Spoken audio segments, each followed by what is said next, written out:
134편입니다. 시편 134편 우리 같이 읽겠습니다. 시작. 보라, 밤에 여호와의 성전에 서 있는 여호와의 모든 종들아, 여호와를 송축하라. 성소를 향하여 너희 손을 들고 여호와를 송축하라. 천지를 지으신 여호와께서 시온에서 내게 복을 주실지어다. 아멘. 시편 120편에서 134편까지 시르하말롯 성전에 올라가면서 부른 노래, 마지막 134편이 됐습니다. 15개였는데요. 우리가 금요일 밤마다 한 편씩 말씀을 묵상했는데 마지막 134편입니다. 우선 134편 짧은 시인데요. 세 구절로 되어 있는 모든 시편을 묵상할 때 우리가 마음에 와닿는 한두 표현, 한두 단어나 한두 구절에 집중하지 말고 한 편 전체를 통째로 보면서 이 시편을 통해서 우리에게 말씀하시고자 하시는 메시지가 무엇인가를 생각해 보자고 말씀드렸습니다. 어느 시편이든지 한 편 전체를 보면서 이 시편이 우리에게 전하려는 말씀은 무엇인가. 근데 시편은 좀 특이하게도 하나님께서 주신 말씀이 아니라 사람들이 하나님에게 먼저 올렸던 기도나 찬송이나 이런 거잖아요.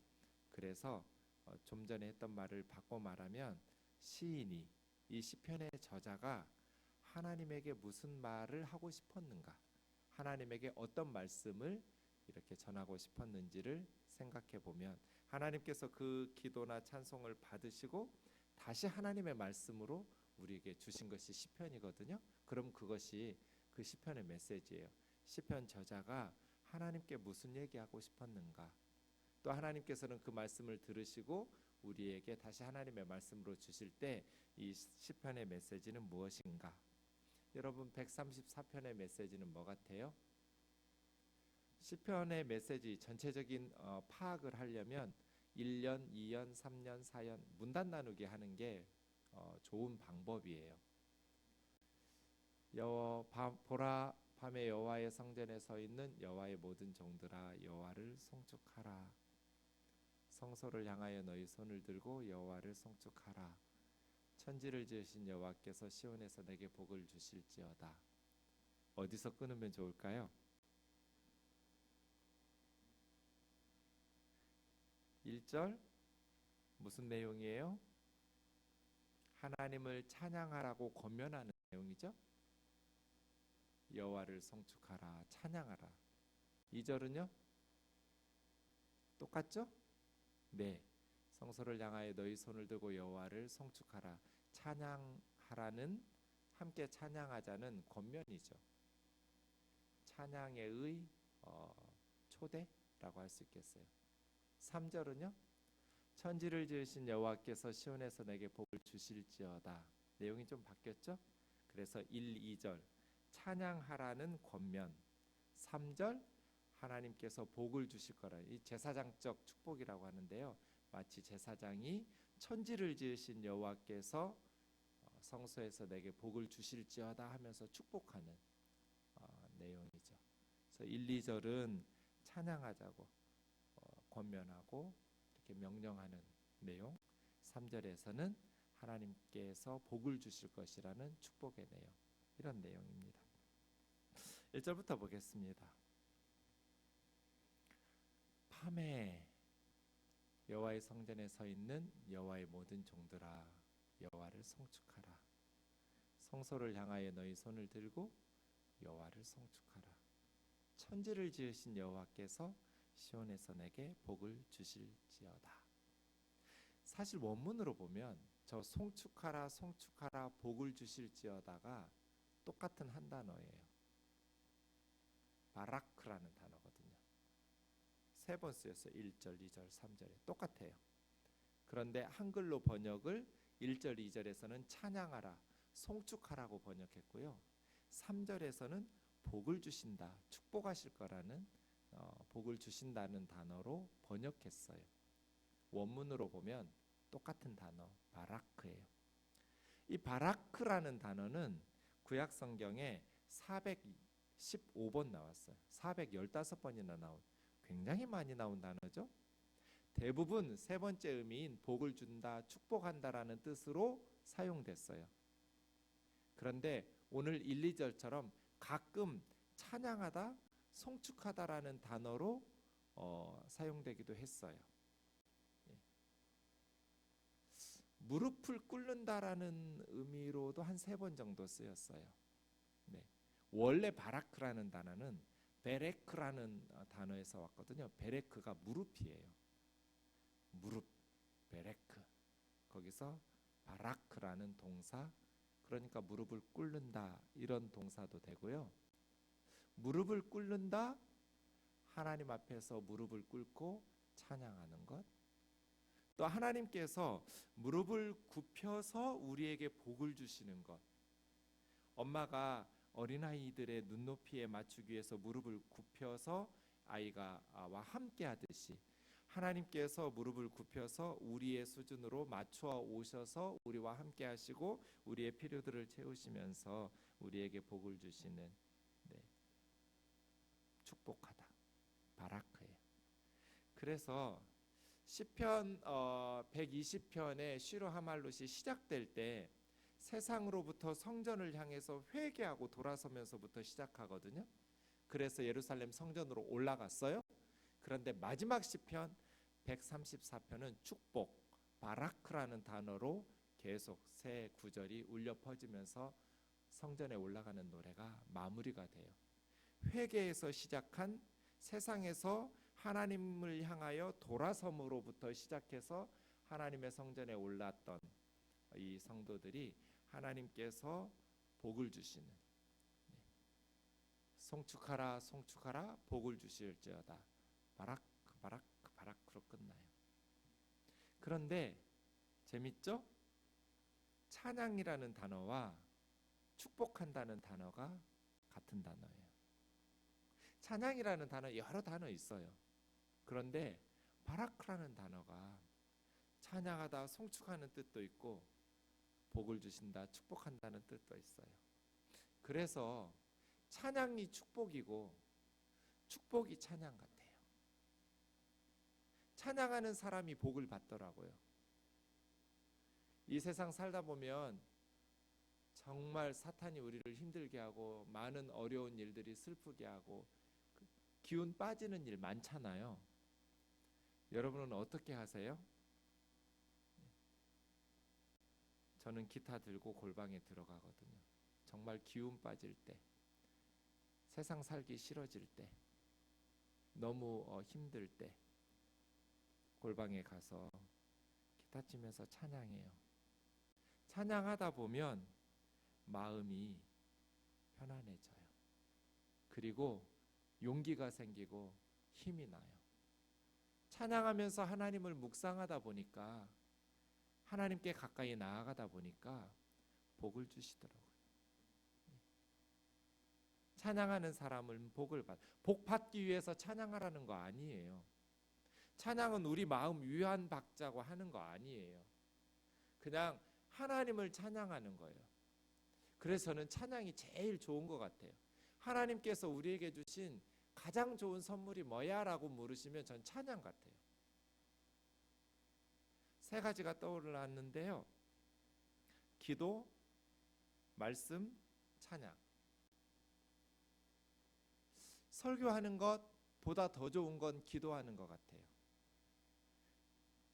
왜냐하면 설교는 하나님에 대한 것을 사람들에게 말하는 거잖아요. 기도는 반대거든요.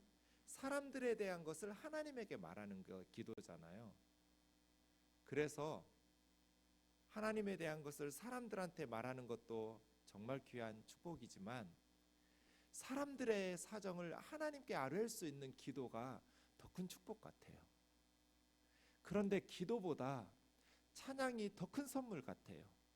왜냐하면 찬양은 하나님에 대한 것을 하나님에게 얘기하는 거거든요. 그게 찬양이에요. 우리 마음 위안받자고 하는 것이 아니라 찬양하면서 하나님에 대한 것을 하나님에게 묵상하고 고백하고, 그래서 우리에게 힘이 나요. 그래서 저는 찬양이 가장 좋은 선물 같아요. 하나님에 대한 것을 하나님에게 얘기하는 거니까. 하나님에 대한 것을 사람들에게 이야기하는 설교, 축복이죠. 선물이에요. 그러나 사람들의 문제를 하나님에게 아뢰 수 있는 기도, 더 큰 선물 같고요. 하나님에 대한 것을 하나님에게 곡조를 붙여서 노래하는 찬양, 이건 가장 큰 선물 같아요. 찬양하는 바라크, 하나님을 송축하는 사람, 하나님께서 내게 복을 주실지어다. 찬양이 축복이에요. 축복은 또 찬양이에요. 복 받은 사람은 찬양하지 않을 수가 없기 때문이에요. 하나님께 복을 받았는데 입국 다물고 있는 거, 이거 정말 힘든 일이에요. 하나님께 복을 받은 사람은 반드시 하나님 앞에 기쁨으로, 감사함으로 찬양하게 돼 있어요. 그래서 바라크라는 단어가 찬양하라는 뜻도 있고 축복한다는 뜻도 있는 것 같아요. 축복한다는 뜻도 있고 복을 주신다는 뜻도 있어요. 복을 빈다는 뜻도 있고요. 바라크예요. 우리가 무릎을 꿇고 하나님을 찬송하면서 경배하면 하나님께서 무릎을 굽히시고 우리 곁으로 다가오세요.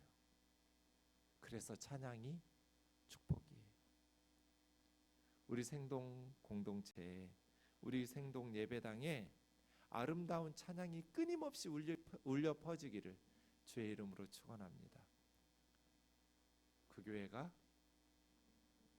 살아있는 교회죠. 지난 주일 한울 공동체에 갔어요. 가보신 분 아시겠지만 정말 가슴 아파요. 대부분 태어나면서부터 장애를 가지고 태어난 아이들이 올해 계산해 보니까 16년째더라고요. 매달 한 번씩 우리가 찾아간 지가 벌써 15년이 됐어요. 15년 전에, 16년 전에 아이들이 어렸어요. 그런데 15년 동안 같이 지나다 보니까 이제 아이들 나이도 30대, 40대가 넘어가기도 하고요. 네. 가슴 아픈 아이들이에요. 그런데 얼마나 열심히 찬양하는지 몰라요. 저 피곤한 시각이잖아요. 설교 3번 하고 간단 말이에요. 지난주에는 안 그랬지만 가장 행복한 거 뭐 저에게 별로 큰 거 아니에요. 설교 안 하는 주일이 행복한 거예요. 얼마나 행복했는지 몰라요. 우리 박세현 목사님 설교해 주셔서. 대부분 저는 3번 설교하고 한울 공동체 가잖아요. 운전까지 하고 간단 말이에요. 몸이 피곤하고 지치거든요. 그런데 아이들이 계속 찬양하자고 그래요.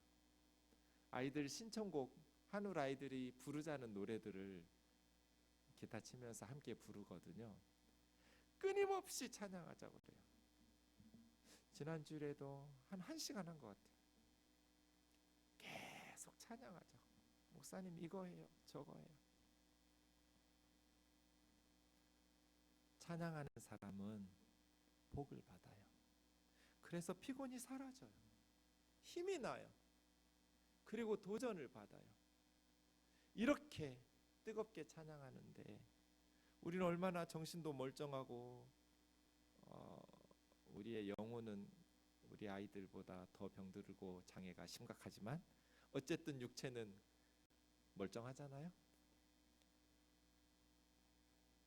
찬양하는 마음이 우리 생동교회에, 우리 생동예배당에 늘 울려 퍼졌으면 좋겠어요. 또 찬양하고 또 찬양하고. 어떤 성도님들은 찬송가 5절짜리 하면 성질내요. 이렇게 긴 거 하냐고.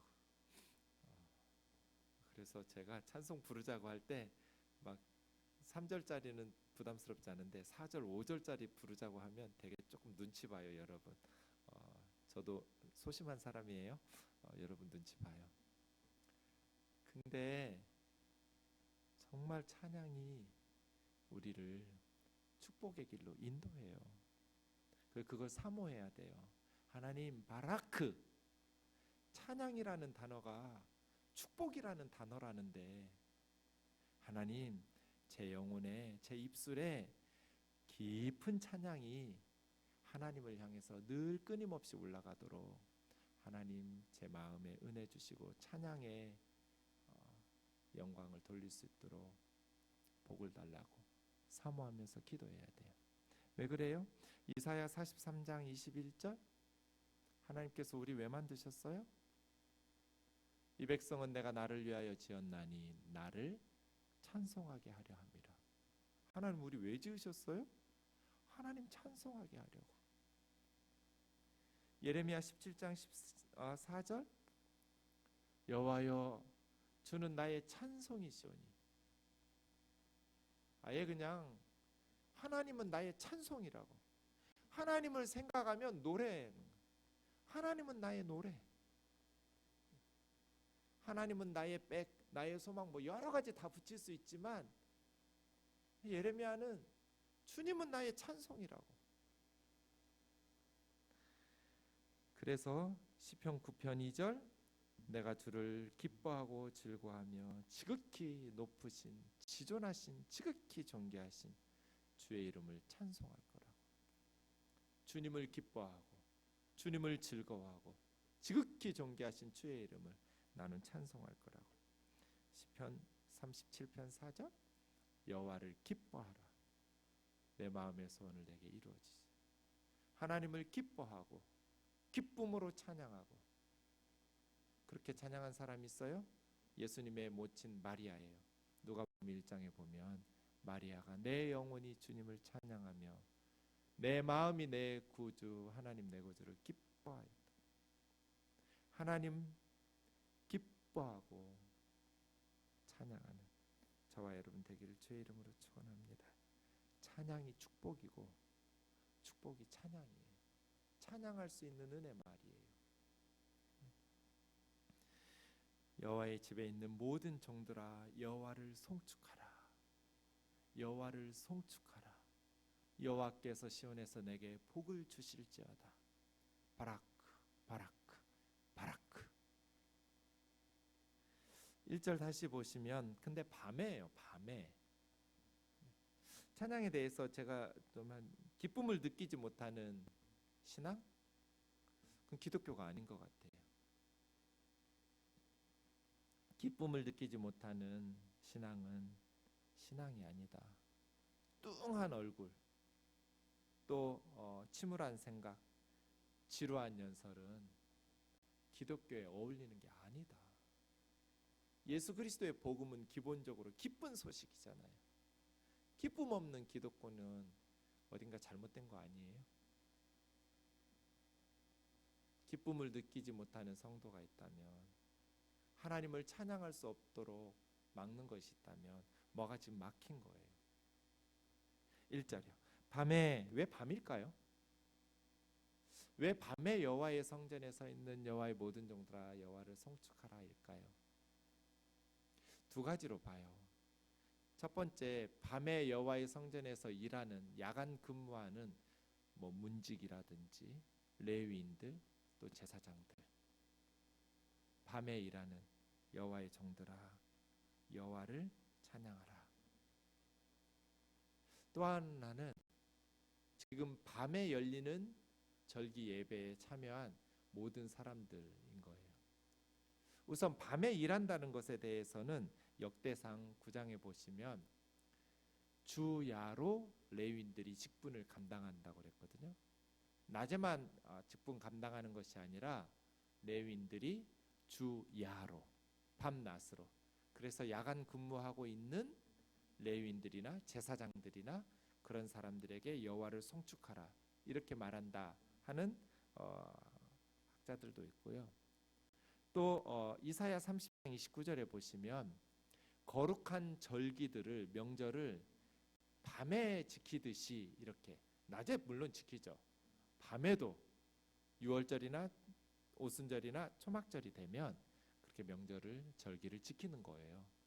그래서 거룩한 절기를 지키는 밤에 노래하듯이, 이런 표현들을 보면 밤에 예배하고 있는 또 절기에 그렇게 하고 있는 모든 사람들에게, 제사장들, 레위인들, 일반 성도들, 뭐 야간 근무하는 제사장이나 레위인뿐 아니라 모든 성도들에게 여호와를 찬양하라고 권면하고 있는 것 같아요.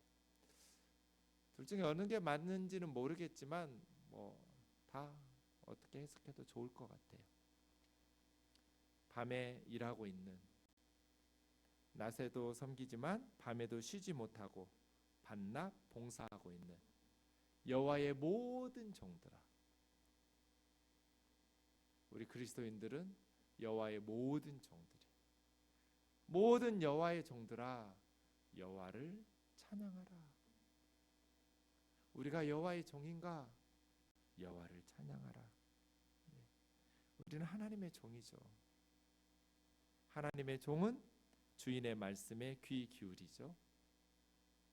그 주의 말씀에 귀 기울이면서 주 대신 하나님을 송축하는 것, 우리의 사명이죠. 2절로 넘어가시면 성소를 향해서 손을 들으래요. 왜? 이 성소는 지성소인데요, 그곳에 하나님이 임재하고 계신다고 상징적으로 말했기 때문이에요. 그러니까 하나님 계신 곳을 향해서 손을 들으라는 거예요. 엉뚱한 곳으로 손 들지 말고 성소를 향하여, 하나님을 향해서, 하나님 계신 곳을 향해서 손을 들고, 입술로만이 아니라 입술의 찬송을 몸으로도 그렇게 온 몸과 마음을 다해서 하나님을 향해서요. 하나님을 향해서 찬양하라는 거예요. 아멘이죠. 엉뚱한 곳을 향해서 손드는 사람들이 너무 많잖아요, 이 세상에. 성소를 향해서 손을 들어라. 하나님 계신 곳을 향해서 손을 들어라. 제가 아무데나 머리 밀지 말라고 그랬거든요. 아무데나 가서 안수기도 받고 축복받으려고 하지 말고, 아무데나 머리 들이밀지 말라고.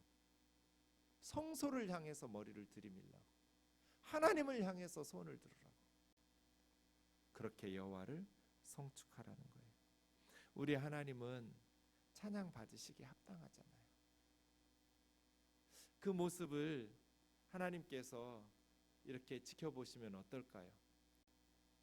우리가 하나님을 기뻐하는 마음으로 온 마음을 다해서 하나님을 향해서 찬양해요.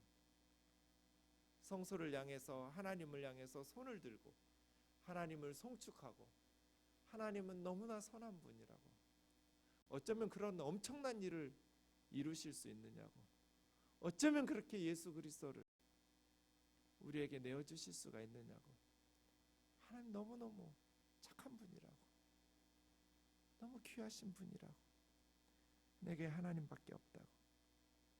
하나님은 온 마음을 다해서 찬양할 때 하나님 마음이 어떨 것 같으세요?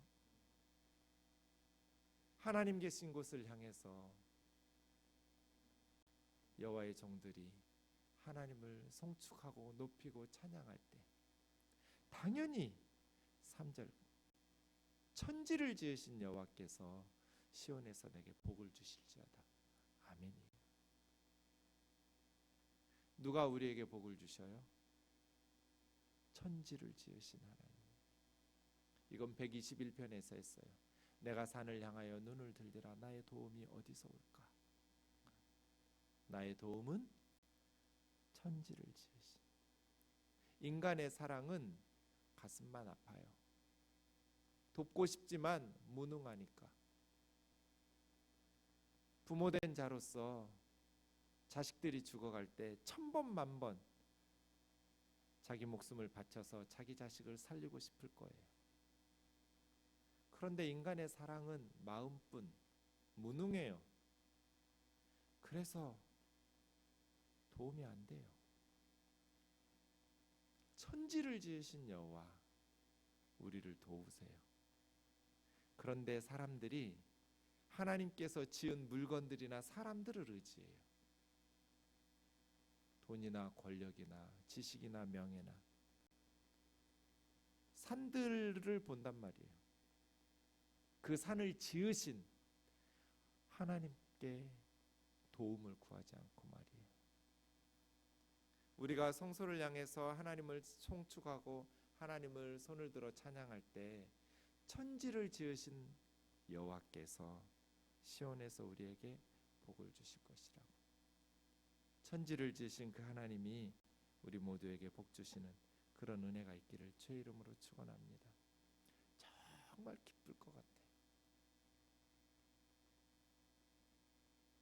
우리가 온 마음을 다해서 기뻐하면서 하나님을 찬양할 때 하나님께서 정말 기쁘실 것 같아요. 가끔은 하나님께서 얼마나 기뻐하시는지 우리에게 표현하실 때가 있어요. 제가 신대원 시험 준비할 때 대학교 4학년 때요. 시험 준비할 시간이 많지 않았어요. 그래서 학교 앞에서 고시원에 이렇게 방을 얻어놓고 대학원 시험 준비했어요. 신학대학원 시험 준비하는데요. 저녁을 식당에서 사 먹고 도서관에서 공부하러 가기 전에 저녁 먹은 후에는 언제나 찬송가만 들고 제 혼자 기도하던 고대병원 옆쪽에 산책로가 있거든요. 사람들 잘 안 다니는 그런 산책로에 혼자 올라가서 중턱쯤에 벤치에 앉아서 약간 높은 지대여서 이렇게 서울 시내가 좀 보여요. 학교 다 보이고요. 거기서 이렇게 1시간, 2시간 매일 저녁 먹은 후에 찬송가 들고 가서 찬송했어요. 거기 그 가로등이 있어가지고요. 네. 주로 찬송가 앞부분에 있는 찬송가가 좋거든요. 찬송가 앞부분에 있는 하나님을 묵상하는 성부, 성자, 성령에 대한 이렇게 찬송이 시작되거든요. 찬송가 구성이. 그래서 앞부분 찬송가들을 어떤 때는 여러 번 반복해서 부르고 기도하고 찬송하고 기도하고 그렇게 하나님을 찬송했어요. 내일 시험 볼 날이에요. 신대원. 그래서 하루 전날 오늘은 사당동 총신대학교에 예비 소집하러 가야 돼요. 그날은 오후에 예비 소집 시간이었는데요. 마지막 시험 공부 총정리해야 돼요. 저는 시험 공부 준비할 시간이 얼마 되지 않아서 짧아서 굉장히 중요했거든요. 하루하루가. 그래서 마지막 정리를 해야 되는데 아침에 딱 일어났어요. 시험 보기 전날 예비 소집일에 제가 아침에 일어나면 도서관에 계단에 불 켜면서 올라갔거든요.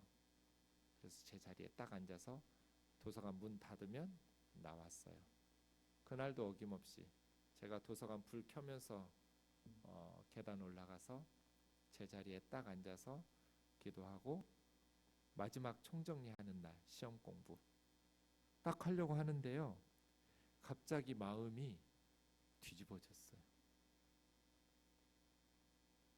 너무 기쁜 거예요. 근데 처음 경험하는 건데요. 그냥 기쁜 게 아니라 희열 있잖아요. 희열. 너무 크게 기쁜 거예요.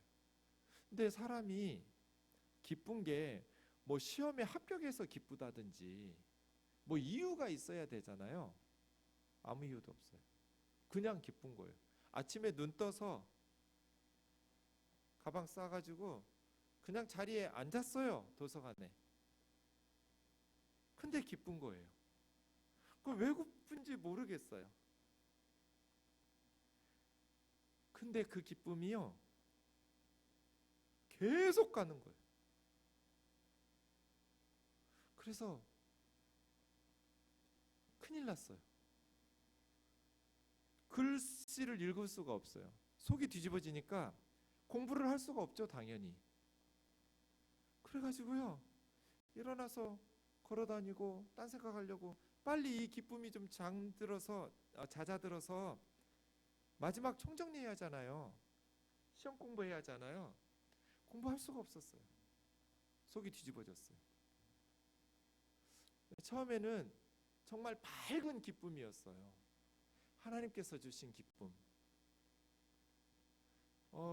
귀로 들리지는 않는데 그냥 마음속에 하나님께서 저에게 난 네가 정말 좋아, 그런 말씀 계속 하시는 것 같았어요.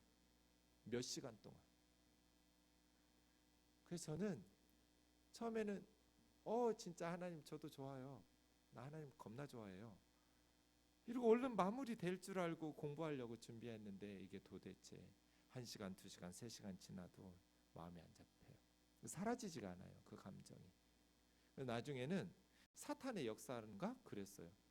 어둡지 않은데 굉장히 밝은 느낌인데 나를 신대원에 떨어뜨리려는 이 사탄의 역사인가 보다. 그렇게 불안하고 두렵고 뭐 이런 건 아닌데 이게 뭐지? 처음 겪는 일이어서 기도하고 하나님 이거 좀 잦아들게 해주세요, 저 시간 없어요, 마지막 총정리 해야 돼요. 안 사라지지 않아요. 잠을 자려고 해봤어요. 저는 머리만 대면 자는 사람이어서 자고 나면 이게 없어질 줄 알고 아무리 자려고 해도 잠을 잘 수가 없어요. 속이 뒤집어지니까. 무슨 짓을 해도 사라지지가 않아요. 아침 6시부터 1시까지. 점심 먹고 1시 넘어가면서 갑자기 뚝 사라졌어요. 몇 시간이에요? 참 이상한 체험. 제가 하나님을 밤마다 찬양하면서 너무 기뻐했거든요. 대학원 붙여달라고 기도한 적은 한 번도 없어요. 그건 뭐 내 실력이 되면 붙을 거고 실력이 모자라면 떨어질 거고 떨어지면 재수하면 되고. 근데 그냥 하나님이 좋더라고요. 우리 하나님 너무 좋은 거예요. 그래서 밤마다 하나님을 찬양하면서 너무 행복했어요. 저는 그냥 제 찬양한 거예요. 근데 마지막 날은 하나님께서 저에게 느끼게 해주신 거예요. 나도 네가 좋아. 내가 너를 얼마나 좋아하냐면 하시면서 새벽 6시 깜깜한 시간부터 오후까지, 낮 시간까지, 그리고 갑자기 사라지고 시험 보고 신대원에 입학해서 목사가 됐네요. 우리가 하나님을 기뻐하고 하나님을 감사하고 하나님을 좋아하고 하나님이 좋아서 하나님께 찬양으로 이야기하고 노래할 때 그 모습이 하나님에게 어떨까요? 정말 행복하실걸요? 그러려고 우리를 지으신 거예요. 돈 벌라고 지은 거 아니에요. 일하라고 봉사하라고 지으신 거 아니에요. 하나님을 사랑하고 하나님을 기뻐하고 인생의 제일 되는 목적이 뭐예요? 하나님을 영화롭게 하고 영원토록 하나님을 즐거워하는 것, 하나님을 기뻐하는 것. 그런 사랑의 파트너로 우리를 만드신 거예요. 설교하라고 저 만드신 거 아니에요. 교회 봉사하라고 만드신 거 아니에요. 하나님을 기뻐하라고, 하나님이 만드신 이 세상을 즐기라고, 또 하나님의 성품, 하나님의 사역들을 묵상하면서 하나님을 기뻐하고 하나님의 사랑의 파트너로서 하나님 사랑하고 그것을 찬송으로 고백하고 그렇게. 그래서 찬송이 최고의 축복 같아요. 하나님을 향해서 노래할 수 있다는 거, 하나님을 기뻐할 수 있다는 것, 하나님을 자랑하고 하나님 때문에 우리 목에 힘이 들어가고 어깨에 힘이 들어가고 하나님이 너무 우리를 향하신 그 사랑이 감사하고 기뻐서 하나님을 즐거워하고 찬양할 때 하나님께서 우리를 기뻐하시고 우리에게 복을 주실 줄로 믿습니다. 복 받기 위해서 찬양하라는 게 아니라 그렇게 하나님 기뻐하며 찬양하면 하나님께서 우리에게 복을 주시겠죠. 찬양할 수 있는 것 자체가 우리에게 큰 축복인 줄로 믿습니다. 우리 기도하겠습니다.